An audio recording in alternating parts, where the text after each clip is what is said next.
તો ગીર સોમનાથ જિલ્લામાં પણ છેલ્લા 4 દિવસથી સાર્વત્રિક વરસાદ વરસી રહ્યો છે, જેના કારણે ઉના તાલુકાના ગીર ગઢડામાં પિયત માટે પાણી પૂરું પાડતો મચ્છુન્દ્રી ડેમ 70% ભરાઈ ગયો।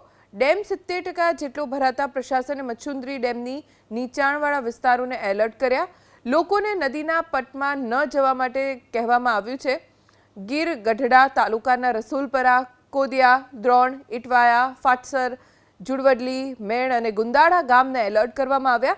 ઉના તાલુકાના ચાચકવડ, ઉના, દિલવાડા, કાળાપણ, રાજપરા, રામપરા, જાખરવાડા અને નવા બંદર સહિતના ગામને એલર્ટ કર્યા છે।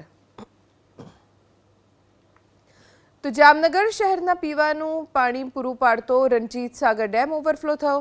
જામનગર જિલ્લા તથા ઉપરવાસમાં વરસેલા ભારે વરસાદના કારણે ડેમમાં નવા નીર આવ્યા। સતત નવા નીરની આવકના પગલે રણजीत सागर डेम ओवरफ्लो थयो। डेम पूर्णतः सपाटीए भराता municipal commissioner DN Modi dam खाते पहुंच्या અને સ્થિતિની સમીક્ષા કરી। સલામતીના ભાગરૂપે નીચાણવાળા વિસ્તારોને એલર્ટ કરાયા છે।